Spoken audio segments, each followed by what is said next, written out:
The company's real estate is now worth more than its market value. The flagship Macy's store, on New York's Herald Square, in the early 1900s. Credit Library of Congress. The Macy's Thanksgiving Day Parade is an indelible and durable holiday tradition. But the company that has sponsored the annual parade for nearly a century is being tested like the SpongeBob balloon in a strong wind. Battered by e-commerce competition, Macy's sales have fallen for 11 consecutive quarters, and its stock price has plunged about 41% this year alone.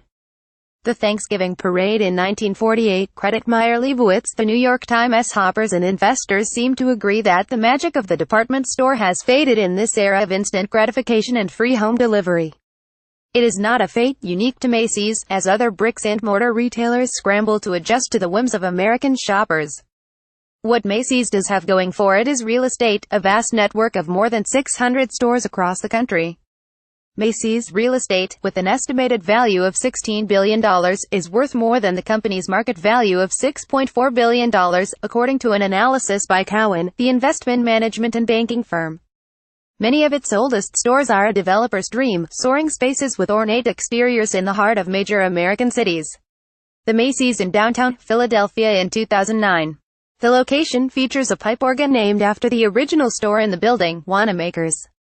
Credit Trace double by Reuters. By any metric, there is a lot of value, said Oliver Chen, a retail analyst at Cowen.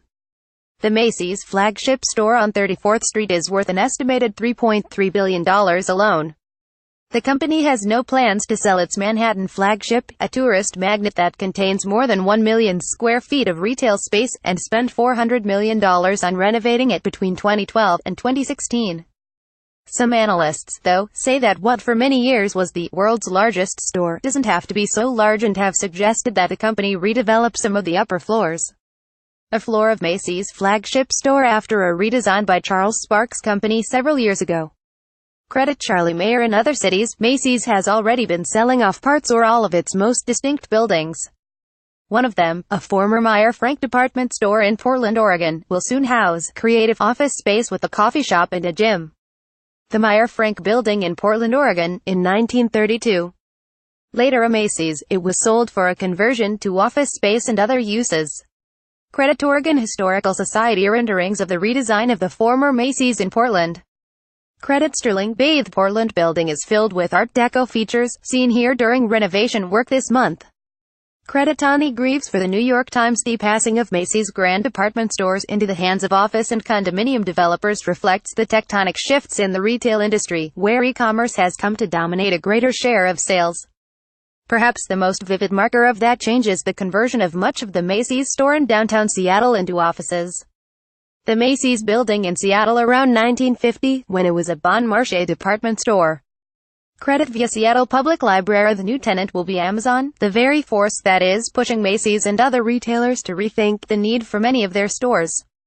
The e-commerce giant intends to move a variety of employees to 470,000 square feet of the Seattle building by next summer. Amazon plans to lease office space in the Seattle Macy's. Credit Benjamin Benschneider. For the New York Times. A rendering of the Macy's redevelopment in Seattle. Credit Colliers. Macy's had also taken over some prime real estate in Chicago, the former Marshall Field's flagship store on State Street. Macy's said it was selling the upper floors to create a more productive store. Any redevelopment of the Marshall Fields is likely to be sensitive. This store features treasured spaces that hark back to the golden age of retail, like a Tiffany-designed vaulted ceiling in the Walnut Room restaurant.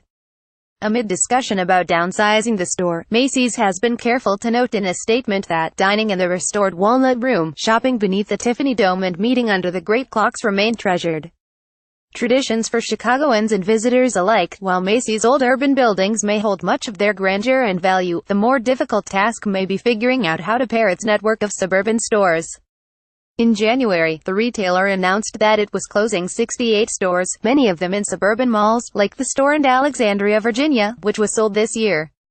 The store closings and other cost-saving measures will allow the company to invest $250 million annually into its digital business and other growth strategies.